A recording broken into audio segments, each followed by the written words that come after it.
Premier Chrysler Dodge Jeep Ram, part of the Premier family of Troy Duhon, and what a wonderful place this is, and what a wonderful opportunity you have on some great deals just in time for Christmas at Premier. Tremendous deals.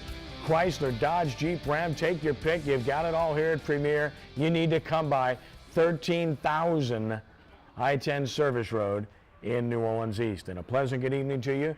Ken Trahan with you for sportsNOLAtv, just ahead of the Saints and the Seahawks in Seattle. What a good one it should be, and we'll talk about it extensively here at Premier this evening. And we'll do so with our outstanding guest panelists who are regulars, not guests, I suppose, but always guests in my mind. Torrance Small, former New Orleans Saint, wide receiver, NFL wide receiver par excellence. You're a guest. It's good to have you with us. Hey, how we doing, Ken? And I'm hey, fine. It's good to be a guest. I tell you guys what, had a great weekend, great Thanksgiving. Family came in town. I'm glad you guys were able to come, but I'm glad to see you leave as well. Did you eat enough? Oh, yes, I did. Okay. Pleased to hear it. Brian Ellie Walsh of sportsNOLA.com with us as well. And Brian, as always, a pleasure. Good evening to you. Thanks, Kenny. I hope everybody had a great Thanksgiving, and I am still stunned from the Alabama-Auburn game, and I know we'll discuss that at some point, but I'm glad to be here as always. And then again, maybe not. Maybe not. I'll bring it up. Also joining us, our Hall of Famer and outstanding analyst, and he'll always put Brian in his place, and rightfully so, number 57, Ricky Jackson. Ricky, good evening. Good evening. I tell you what, Ken, it's always great, man, to have the last game of the week. And I tell you, it's going to be a big one, and we got about an hour and 40 minutes before kickoff time, so we're getting ready for it. Are you prepared to educate Brian here again this evening? Yeah, I mean, Brian, he know it all because he write for the paper, but, TV is totally different. He don't understand TV. Well, he graduated. He doesn't write for the paper. He graduated at sportsNOLA.com, but, so he's doing a lot better now. That said, he still needs to be taught a few things. He may educate me, but I'm taking him to school. Okay. Wow. We'll see. Where does that leave Small? Well, He's at the head of the class, right? See, let me tell you. See, when I first got in the league, Rick always used to look out for me. He's still looking out for me right now today when he gets out of place. He's a good man. Premier matchup of the year in the NFL, the Saints and the Seahawks. When we return in just a moment, we'll break it down as we continue at sportsNOLAtv from Premier Chrysler Dodge Jeep Ram in New Orleans East on WHNO.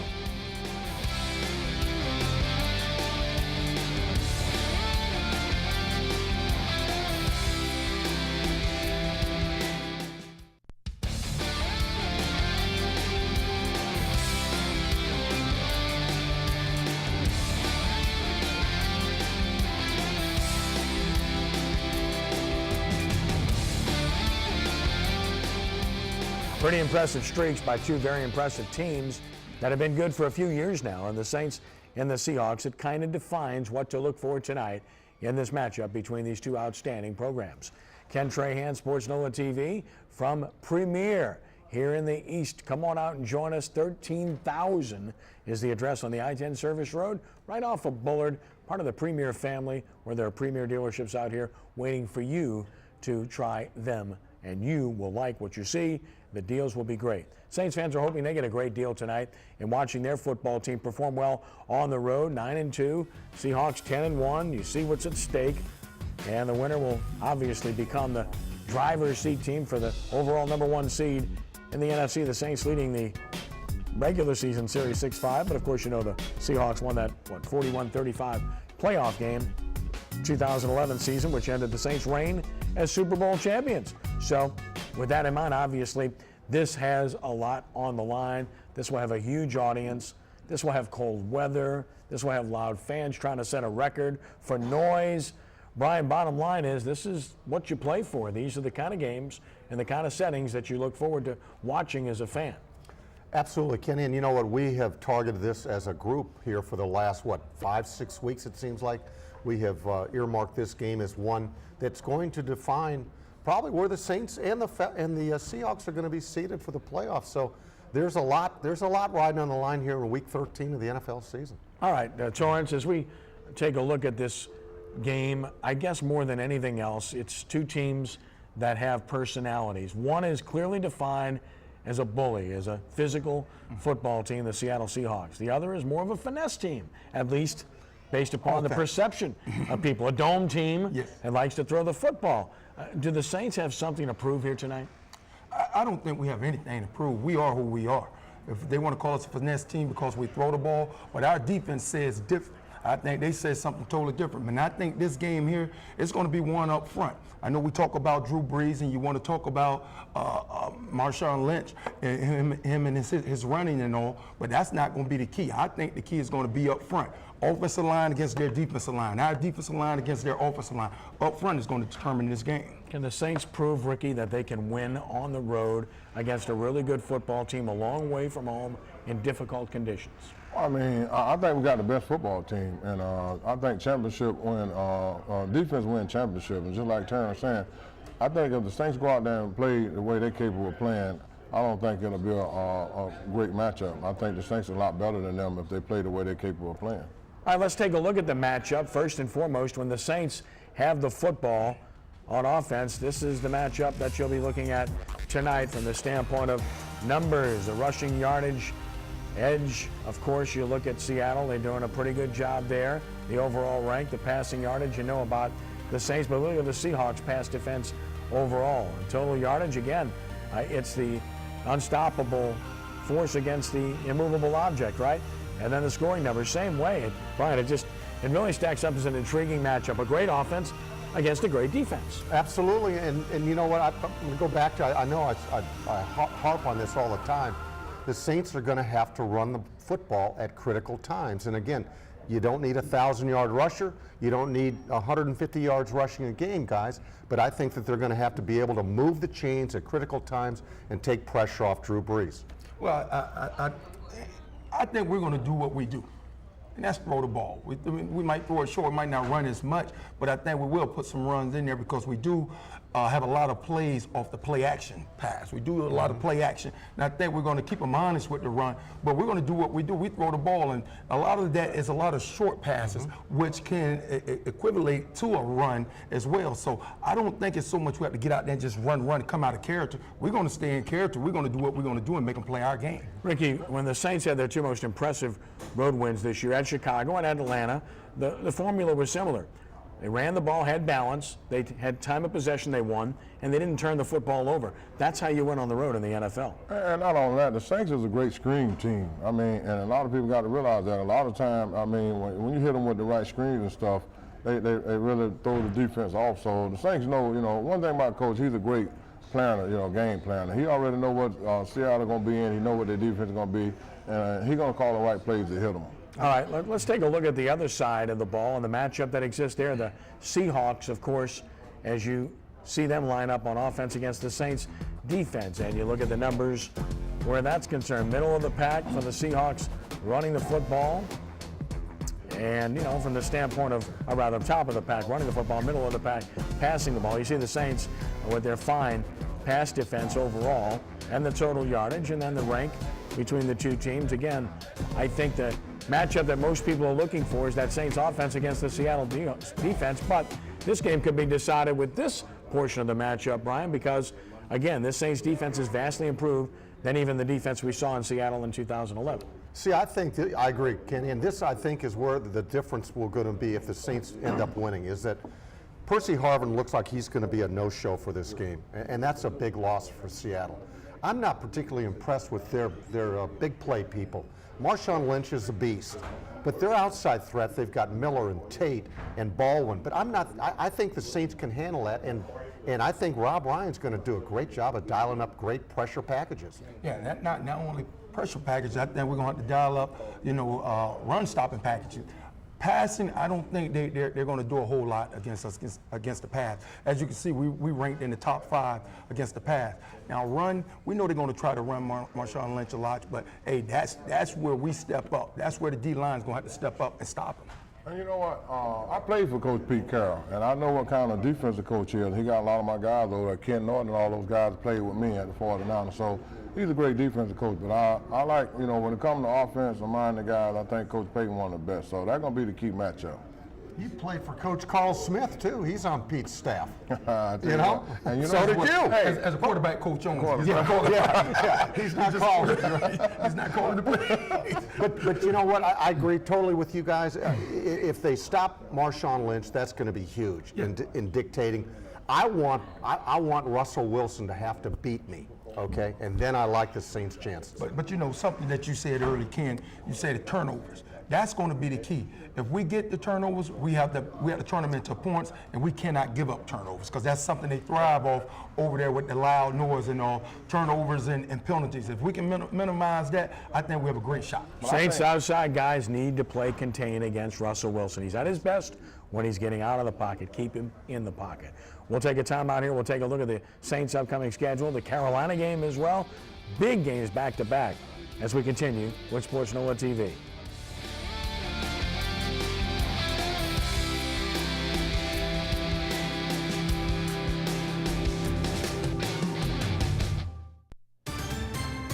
Our sportsNOLA.com trivia question of the evening. The Saints enter Seattle with a 9-game winning streak in Monday night games, tied for the second longest such streak in NFL history. Which team holds the NFL record for consecutive wins on Monday Night Football? There are some obvious candidates, but I want you to think about it and see if you can possibly come up with the best answer. It's going to be one that you're going to enjoy, no doubt, when you see the answer unveiled a little bit later in the show. We're just trying to keep you watching. Ken Trahan, sportsNOLAtv from Premier, Chrysler, Dodge, Ram, Jeep, you name it. I want to jam. We're going to jam here all about the Saints' upcoming schedule and the Saints game with Carolina as well. But come on out to 13,000 I-10 Service Road in the East and get a Premier deal on a Premier vehicle from Premier. When you talk about the Saints' schedule right now, does it get any tougher than this? Seattle, and then on a short week, you get Carolina on Sunday night, another primetime affair, the hottest team in the NFL. Then it's at St. Louis against a dangerous opponent on the road, and then guess what? You get to go to Charlotte and play the Panthers one more time. This is big boy football, Brian. It takes a mature team to be able to navigate this stretch of games for the Saints. Absolutely. I mean, Carolina just keeps rolling. 9-game winning streak, and like you said, Kenny, they've got them twice in 3-week spans. So that old saying, if you want to be the best, you got to beat the best, and the Saints are going to have to do that. Okay, with all due respect to Denver, in all likelihood. Yeah. If you want to throw in New England, I guess you could, but realistically, these are the best teams in the NFL. Yeah. The Seattle Seahawks, maybe the New Orleans Saints, and the Carolina Panthers. Yes. But the bad news for Carolina is they have to play the Saints twice. You know, I know we said we have to play them twice, but they have to play the Saints twice. And believe me, there's some pressure on them as well. And then the Saints played great against Carolina. I mean, last year, I was there to the game watching, and Cam Newton come in, and all those guys try to be sporty and pretty, and the Saints bust them in the mouth and took the game. One of the things we'll see in these games, Brian, is both Seattle and Carolina are very talkative teams. They're going to start talking from the opening whistle, aren't they? I think Mike Mitchell has already laid down the first salvo. I believe it was Mike Mitchell calling Drew Brees, said he flopped. They should have been penalized for that game against Ahmad Brooks in San Francisco. So, look, the Saints have bigger issues to deal with now, but they'll turn their attention quickly to Carolina. I'll tell you what, Brian, you said they had a 9-game winning streak. I don't think they won but 8 games this year. Oh, how it is, man? He did correct them. Thank you, sir. I appreciate the correction. He did correct Well, I them. tell you what, you're listening. a number? I It must- appreciate that. Hey, it must be in horseshoes. Let's hope that I'm not right with the 9-game winning streak, right? No, he won't be right. I guarantee you the Saints are All right. victory this week. Well, can I correct something on you? Carolina swept New Orleans twice last year. Thank you. That's last year. Swept New Orleans twice? Yep. Twice. They swept them twice in 1 year. Yeah. They swept them twice. That means they beat them 4 games. times, right? I'm sorry. Carolina beat New Orleans This twice whole last conversation year. is just absolutely going down the tubes. and one other- Can we one do other- something else here? Hey, Kenny, but one other thing real quick is that Carolina has given Sean Payton trouble through his years. I think they're 6-8, not counting last year because Sean didn't coach both games last year, but they've been a tough opponent for the Saints. Well, there's no doubt the Saints have a very, very difficult schedule. And when you look at comparative schedules between the Saints and the Panthers, you get the idea that the Panthers have it much easier. The Jets stink. That was an awful loss for the New Orleans Saints. I've been saying it for a month. The Jets stink. They're no good, and the Saints made them look good. And then, of course, they've got the Saints. They got the Falcons, who pretty much mailed it in by that point, even though it's a division game, and they survived the game at Buffalo yesterday. So the Saints have it much more difficult, Ricky. This is a much tougher schedule than New Orleans. Oh, yeah, it's a lot tougher schedule. I mean, you know, Carolina got kind of a cakewalk, you know what I mean? But I'll tell you what, the Saints is the best team out. And if we run the table and do what we're supposed to do, we don't have to worry about nobody else. But this is the other thing we have to look at. The Saints haven't lost a conference game yet. If this thing comes down to a tie, they haven't lost a conference game. And you have to understand, Seattle beat Carolina. They lost a conference game. Saints haven't. We lost to the Jets again, and we lost to the Patriots. So we haven't lost a conference game. So that is big, and that's something that we can definitely that might come into play later on. And you know, I take my hat off to Carolina. They got a great young defense. They just like the Saints. They built just alike. Both of the teams built just alike. And I think that the quarterback been playing great this year, and that's been helping Carolina out a whole lot too. Yes. No doubt. Brandon LaFell's played well. Steve Smith is ageless. He continues to play well. Good tight end in Olsen. They're physical. They will run the ball. Keithley's really good at linebacker. They're a good team. Look, that record doesn't lie. And to get to that winning streak where they're at, Carolina, they've had to beat some really good teams along the way, including Seattle, who they lost to, San Francisco, whom they beat most recently, and obviously they're good. They're legitimate. And to think that was a 1-3 team. Their coach was on the hot seat. Cam Newton couldn't lead a team to the locker room. And now they are, what, 9-3, Ricky? Correct me if I'm wrong. But they're 9-3, and they're playing really, really good football. Yeah, they're a good team. I mean, but you know, the Saints, they got to get by Seattle. That's the whole key. Once we get by Seattle, then they're going to have to deal with them Knicks. Yes. Yeah, and that's it. I know we're jumping up about Carolina, what they can do and what they're capable of doing, but tonight is the game. We have to take this win right here. Take this win, and the rest will take care of itself afterwards. And this building will be some loud. Oh, absolutely. Yes. And I agree with you. You know, Carolina has to play New Orleans twice, Yes. and this is New Orleans' division to win. There's no doubt about it. And the night give us too. The night give us. We take care of business tonight and take care of business. We have home field advantage through the whole playoff, and that's what we want to have: home field advantage. Saints play so much better at home.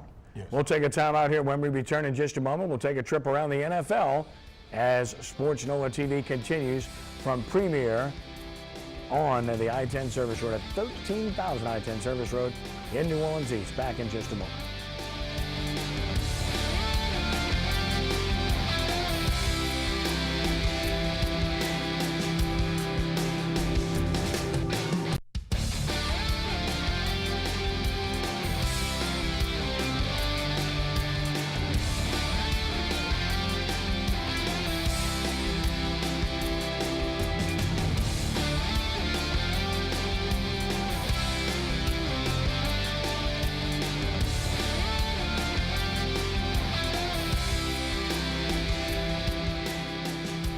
The week that is in the NFL, the score is revealed, and obviously one more big game to play between the Saints and the Seahawks. Ken Trahan, sportsNOLAtv, here at Premier Automotive's outlet for Chryslers, for Dodges, for Jeeps, for Rams, you name it, at 13,000 I-10 Service Road in New Orleans East. Well, the NFL schedule continues with the Saints and Seahawks tonight, but some interesting results from the weekend that has already been. As you look at those results, Brian, what gets your attention? I'll tell you what. I would say none of the game. Last night's Monday night game, or Sunday night game, excuse me, with the Giants losing to. Help me out. Winning against the Redskins. Beating the Redskins. I'm sorry. I just that was a good win for them, but you know, for that game to be, I wish that game would have been flexed out somehow. I just didn't like that game being the focal game on a Sunday night. But also the officiating, you know, what people were giving the replacement refs a lot of grief during their time. But there have been some astronomical, I feel like some really bad decisions made by the officiating crews this season. And then one of them was last night at the end of the game. I like to see Philadelphia and Arizona.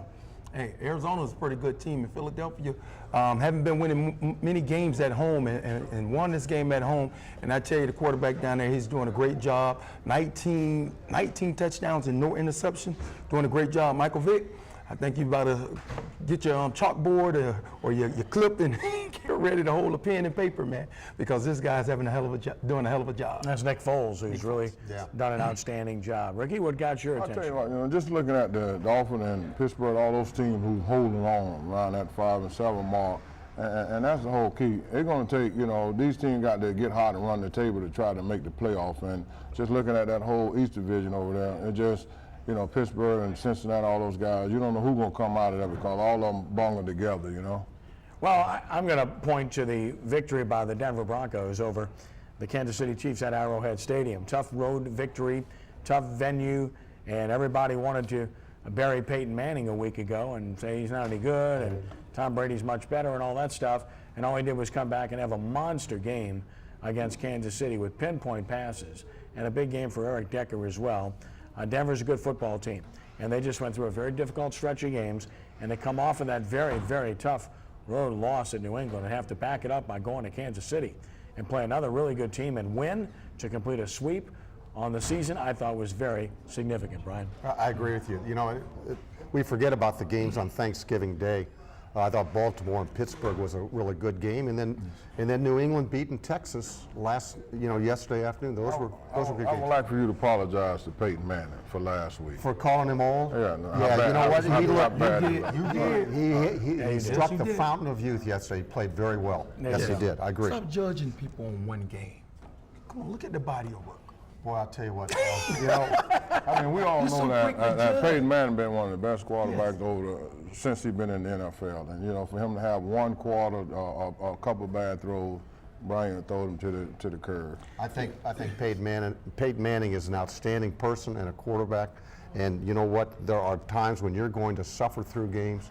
And I felt that week prior, he had a difficult game against New England. We'll take that. If anybody's going to break Drew Brees' record for yards and elsewhere, it's going to be Peyton Manning because he's on pace to do just that. So we'll see how it manifests itself down the last month of the season.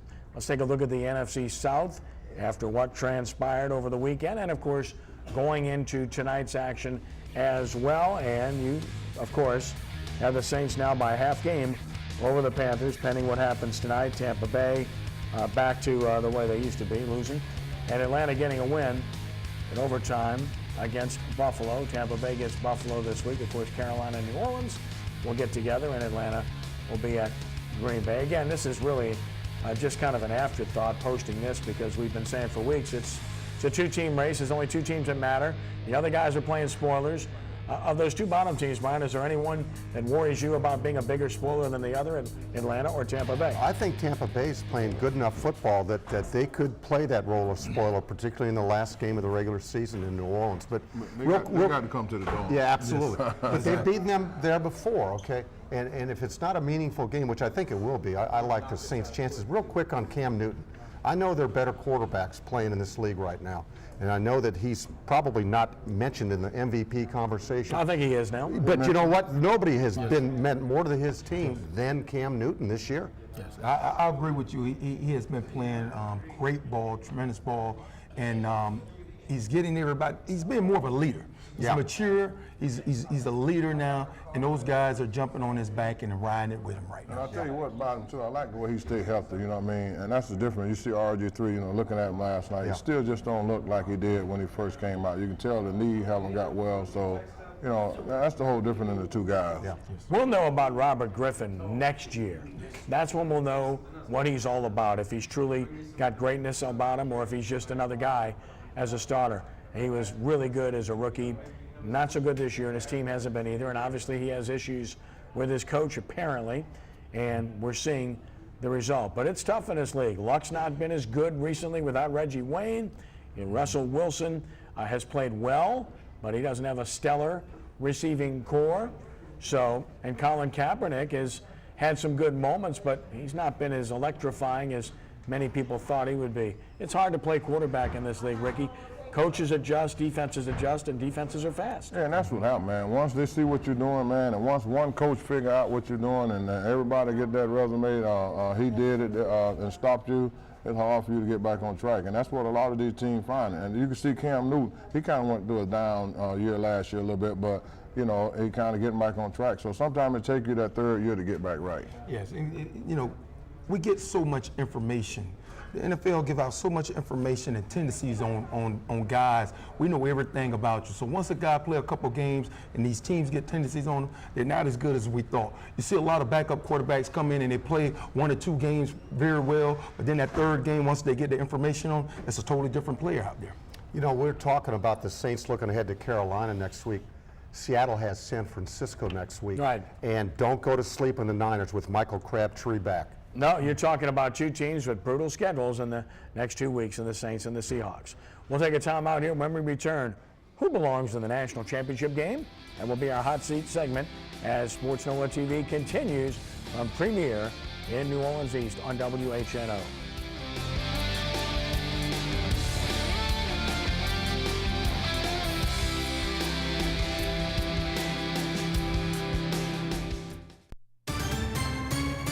Our sportsNOLA.com trivia question of the evening is intriguing. Which team holds the NFL record for consecutive wins on Monday Night Football? Do you know? The Oakland Raiders. 14 in a row when they were the Oakland Raiders. Included in that mix was that memorable or forgetful 42-35 win over the Saints. Brutal loss for New Orleans when the Saints led 35-14, 1979. Very tough loss indeed. I was there. And the Raiders, as I mentioned, were the Raiders then. Stable to Cliff Branch. I can still see it. He's still running, I think. Nobody was going to catch Cliff Branch, not in those days. Ken Trahan with you. It's Sports NOLA TV from Premier Chrysler Dodge Jeep Ram at 13,000 I-10 Service Road in New Orleans East. Come on and get a great deal on a Premier vehicle here at Premier and do it for Christmas. It is time now for our hot seat segment. And our hot seat segment is brought to you by our good and great friends at Pride Services AC and Heating. Pride Services handles all your AC and heating needs. Since 1984, Pride Services skilled technicians have serviced and repaired all brands and models. They never charge for on-site estimates and pride themselves on fast, reliable service. Get out of the hot seat and call Pride Services. Pride Services will fix it right today. Be here tomorrow. Since 1984. Our hot seat topic of the evening is very simple. Which 2 teams belong in the national championship game for college football, Division I, or call it what you may? With that in mind, we give Brian Alley Walsh the first opportunity to make a fool of himself. Brian, the floor is yours. Thank you, Dr. Trahan, and I've done a good job of that already today. Sure. Without a question, if Florida State and Ohio State win their respective conference championships on Saturday, they will remain undefeated, and they are 1-2 as they go into the weekend. They should be playing for the national championship. If one of them, I don't see Duke beating Florida State, so I'm just penciling Florida State into the national championship game. I can see Michigan State beating Ohio State in Indianapolis for the Big Ten crown. That's a distinct possibility. I can see Missouri beating Auburn for the SEC championship, all right? What I will say this, I don't see all 3, 1, 2, 3 leaders in the BCS losing this weekend. I'm going to advance Florida State, and then I think their opponent remains to be decided. And I'll say this also, I don't see Alabama playing for the national championship under any scenario, But the likelihood is that we've got, and I think if they remain undefeated, it should be Ohio State playing Florida State for the national championship.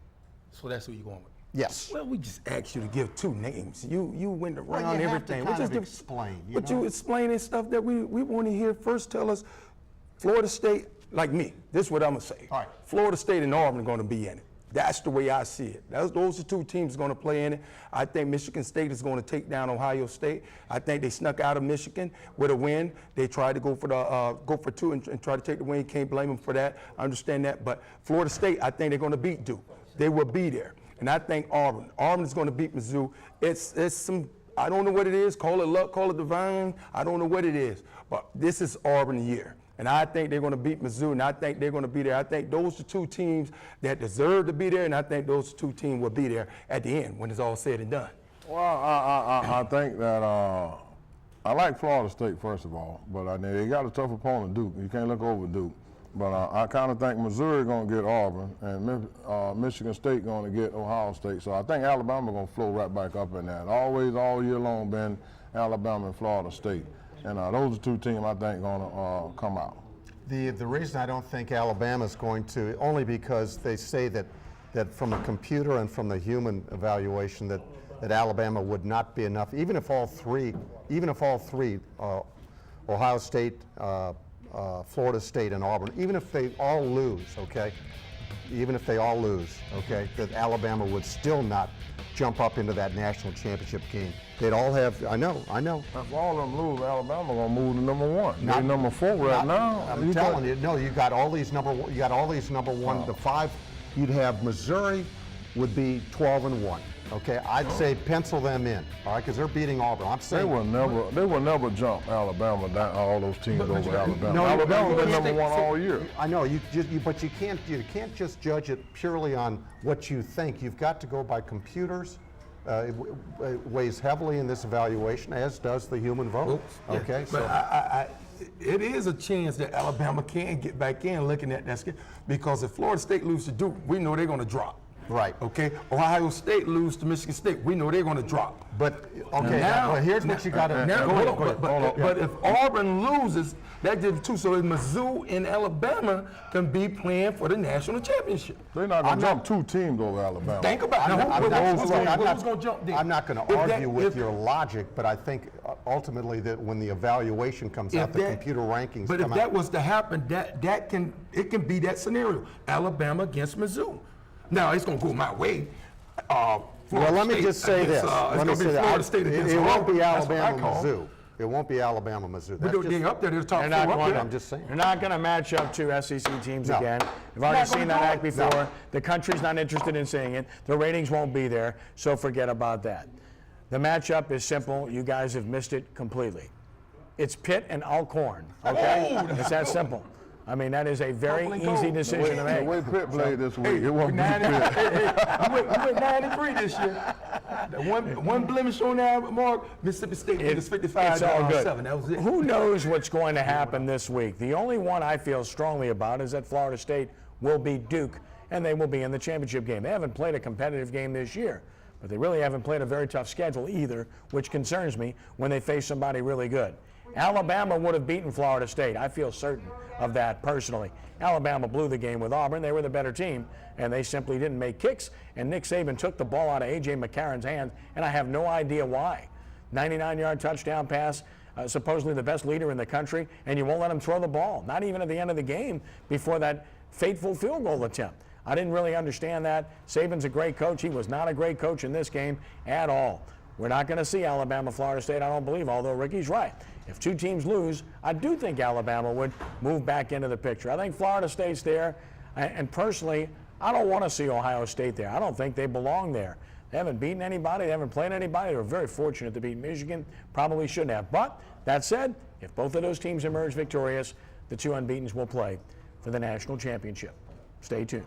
When we return, LSU, Tulane, prep football, you name it, we'll do it as sportsNOLAtv continues here on WHNO Channel 20.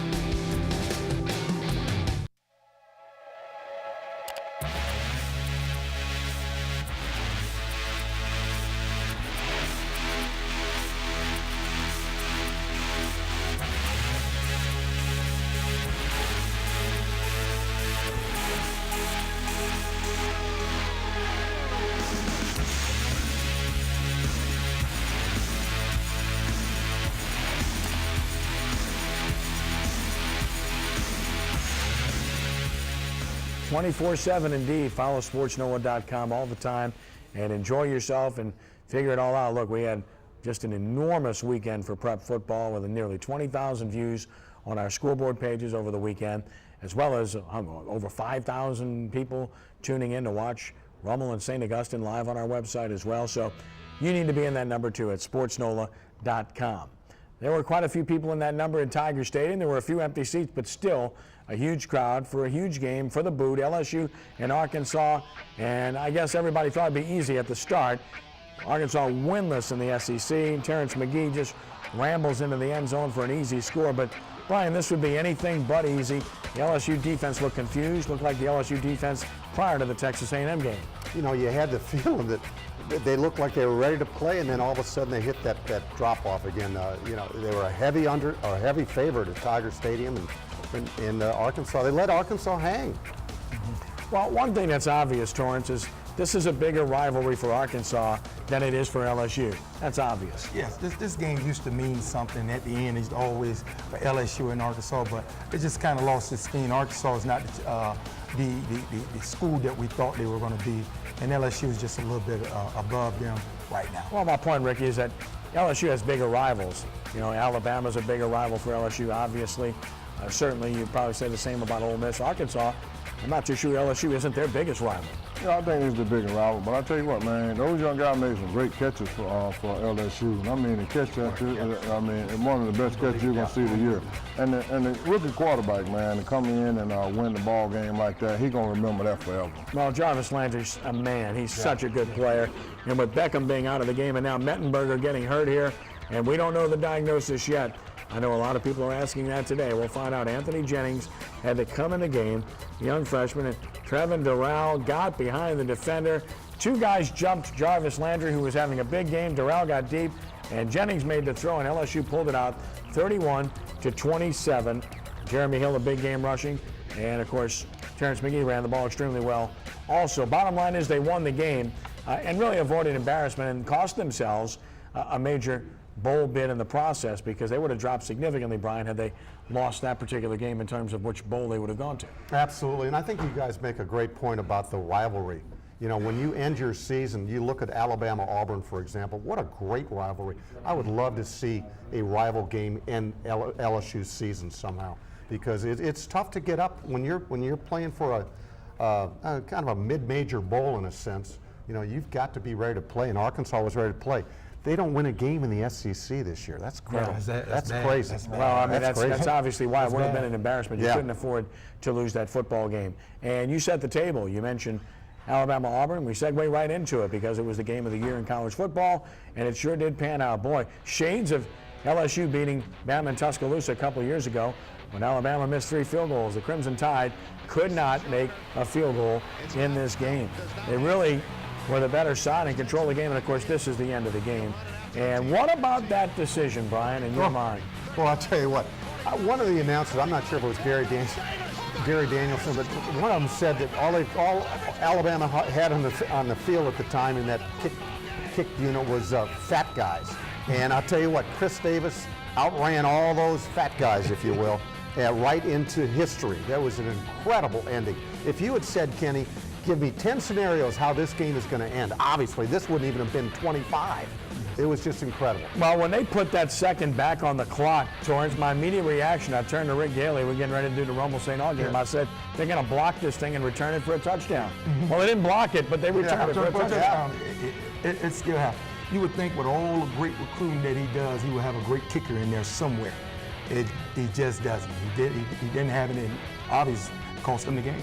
Would you have tried that field goal, Ricky? No, it's too far. Then a guy having to kick a red shirt freshman on, kick the ball 3 times. Why would you put that on his shoulder like that? And then, you know, I'm used to seeing that. I'm used to seeing Florida State and Florida, all those teams wide right.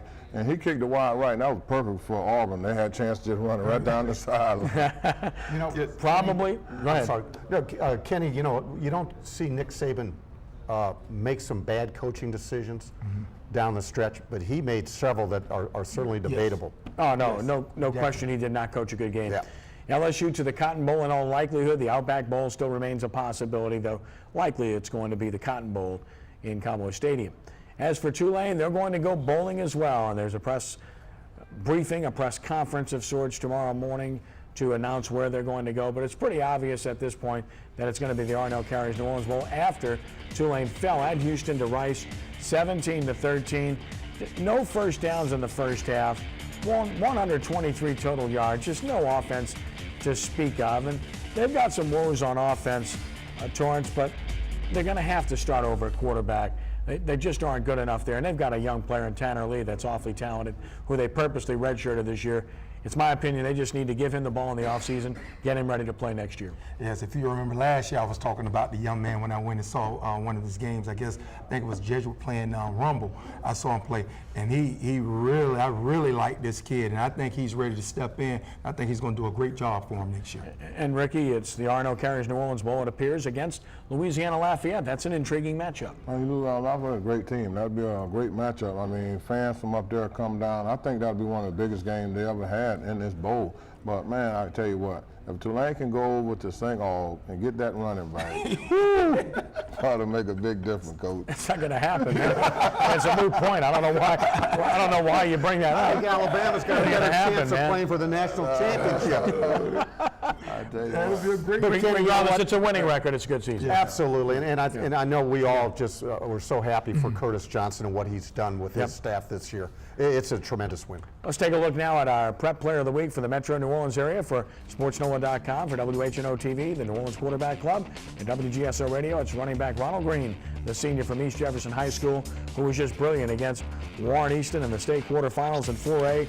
East Jefferson, in the semifinals for the first time ever, as Green had 17 carries, 178 yards, including 151 in the second half, 3 touchdowns, had an interception, led East Jefferson to a 35-26 win over Warren Easton.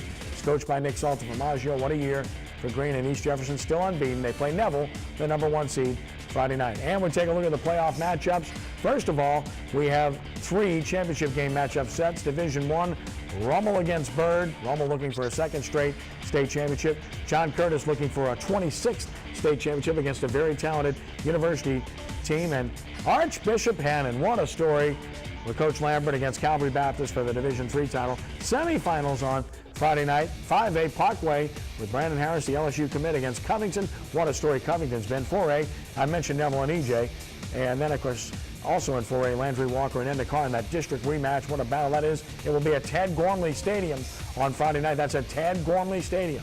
And then in 1A, powerful Haynesville will be at Kentwood under the tank against the Kangaroos in some great matchups. And we had some great games this past weekend, Torrance. Oh, yes. I went to the St. Aug Rummel game, and I tell you, it was a great game all the way to the end. If you left too soon, you miss some bad situations.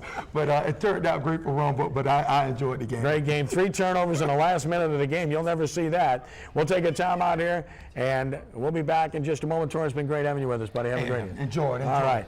We'll be back to talk about Premier when we continue in just a moment here on Sports NOLA TV.